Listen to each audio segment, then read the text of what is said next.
Drama serial दिल ही तो है कि आने वाली इसमें आप देखेंगे कि जब मोहित की माँ देखती है कि सबरीना और मोहित तो कुछ ज्यादा ही उकड़े उकड़े रहते हैं, तो बिल्ला आकर सबरीना के पास जाकर मोहित की माँ कहती है कि बेटा तुम्हें इस मुश्किल वक्त में सिर्फ और सिर्फ अक्लमंदी से काम लेना होगा। ये सुनते साथ ही सबरीना कहती है कि लेकिन मैं क्या करूँ, आपको पता है ना कि शायद मुझे लगता है कि मोहित के दिमाग में भी यही है कि मैंने ही उन दोनों को अलग किया है। तो सुनते साथ ही मोहित की माँ कहती है कि ऐसा हरगिज नहीं है, तुम ये भी तो सोचो ना कि मोहित जिस कंडीशन से गुजर रहा है तो उसमें उसका ही चिड़चिड़ापन तो बनता ही है, ऊपर से उसने देखा है अपने आप को कि अबीरा ही छोड़ गई उसे। तो सुनते साथ ही सबरीना कहती है कि लेकिन इसमें मेरा क्या कसूर है, मैं कैसे उसने संभालू। तो सुनते साथ ही मोहित की माँ कहती है कि मुझे पता है और यकीन है कि तुम यकीनन एक ना एक दिन संभाल ही लोगी मोहित को। दूसरे सीन में आप देखेंगे कि उधर जब अबीरा की माँ आती है मोहित के बाप के पास और आकर कहती है कि भाईजान मैं चाहती हूँ कि आज आप थोड़े टाइम निकाल कर आ जाएं अबीरा को देखने के लिए, हारून के घर वाले आ रहे हैं। तो सुनते साथ ही मोहित का बाप कहता है कि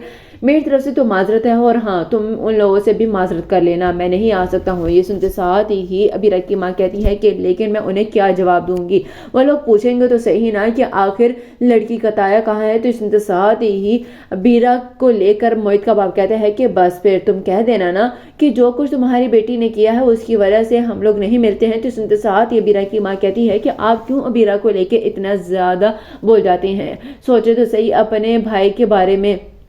जो हमें आपके हवाले करके गया था। तो सुनते साथ ही मोहित का बाप कहता है कि हाँ जानता हूँ और उस बच्ची को भी देख रहा हूँ जिसको बिन माँ के तुमने इतना जलील किया है। लास्ट सीन में आप देखेंगे कि उधर शान से सरमद से कहती है कि सरमद मैं सोच रही थी कि अब जब सबरीना ने शादी कर ही ली है तो तुम्हें भी अपनी जिंदगी में आगे बढ़ जाना चाहिए। तो सुनते साथ ही सरमद शान से कहता है कि ऐसा हरगिज नहीं हो सकता है, मैं तुम्हें साफ साफ बता दूं कि अब मैं कभी शादी नहीं करूंगा। तो सुनते साथ ही शान से कहती है कि यानी कि तुम तो वही सब कुछ करोगे ना जो सारा का सारा मकसद था सबरीना का। तो सुनते साथ ही सरमद कहते हैं कि नहीं, मेरे सामने उसका नाम ना लिया करो।